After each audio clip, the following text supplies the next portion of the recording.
O livro de Ectes capítulo 18. E depois disto ele partiu de Atenas, e veio a Corinto. E achando a um certo judeu, de nome Áquila, natural de Ponto, que recentemente tinha vindo da Itália, e Priscila, sua mulher, porque Cláudio tinha mandado que todos os judeus saíssem de Roma, veio até eles. E porque era do mesmo ofício, ficou com eles, e trabalhava, porque tinham o ofício de fazerem tendas. E ele disputava na sinagoga a cada sábado, e persuadia a judeus e a gregos. E quando Silas e Timóteo desceram da Macedônia, Paulo foi pressionado pelo Espírito, dando testemunho aos judeus de que o Cristo era Jesus. Mas tendo eles resistido e blasfemado, ele sacudiu as roupas, e lhes disse: Vosso sangue seja sobre vossa cabeça, eu estou limpo, e a partir de agora irei aos gentios. E tendo saído dali, entrou na casa de um, de nome Justo, que servia a Deus, cuja casa era vizinha à sinagoga. E Crispo, o chefe da sinagoga, creu no Senhor com toda a sua casa, e muitos dos coríntios, tendo ouvido, creram e foram batizados. E o Senhor disse em visão de noite a Paulo: Não temas, mas fala, e não te cales. Porque eu estou contigo, e ninguém porá mão em ti para te fazer mal, porque eu tenho muito povo nesta cidade. E ele ficou ali por 1 ano e 6 meses, ensinando entre eles a palavra de Deus.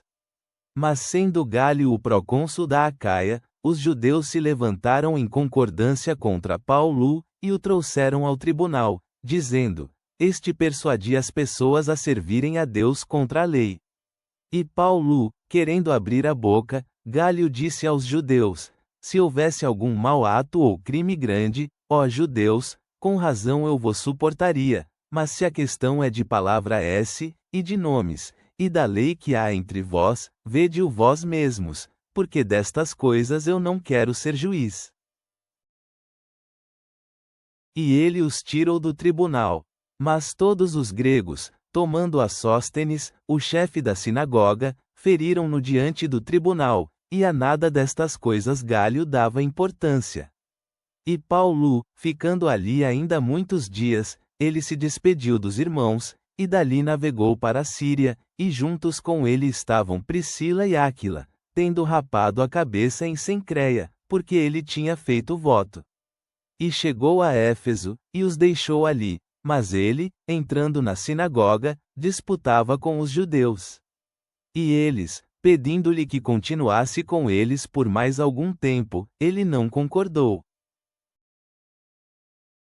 Porém despediu-se deles, dizendo: De toda maneira tenho que estar na festa que vem em Jerusalém, mas outra vez, se Deus quiser, voltarei a vós. E ele saiu de Éfeso.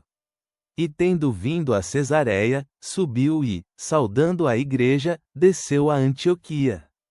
E passando ali algum tempo, ele partiu, passando em sequência pela região da Galácia e Frígia, firmando a todos os discípulos.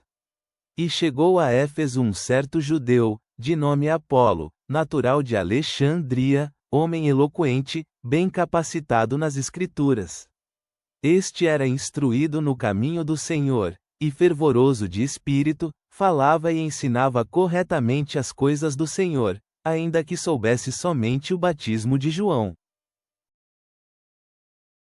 E este começou a falar ousadamente na sinagoga, e Áquila e Priscila, ao o ouvirem, tomaram-no consigo, e explicaram mais detalhadamente o caminho de Deus. E ele, querendo passar a Acaia, os irmãos o exortaram, e escreveram aos discípulos que o recebessem, o qual, tendo chegado, auxiliou muito aos que tinham crido pela graça. Porque vigorosamente ele provava publicamente os erros dos judeus, mostrando pelas Escrituras que Jesus era o Cristo. Querido Deus, agradecemos pelo exemplo de coragem e perseverança demonstrado por Paulo em sua missão de espalhar o Evangelho. Ajuda-nos a sermos ousados em nossa fé, confiando em tua proteção e orientação enquanto compartilhamos teu amor com os outros. Que possamos buscar comunhão e apoio em nossa comunidade, assim como Paulo fez com Áquila e Priscila, e encorajar uns aos outros em nossa caminhada contigo. Que teu Espírito nos guie a toda a verdade. Amém.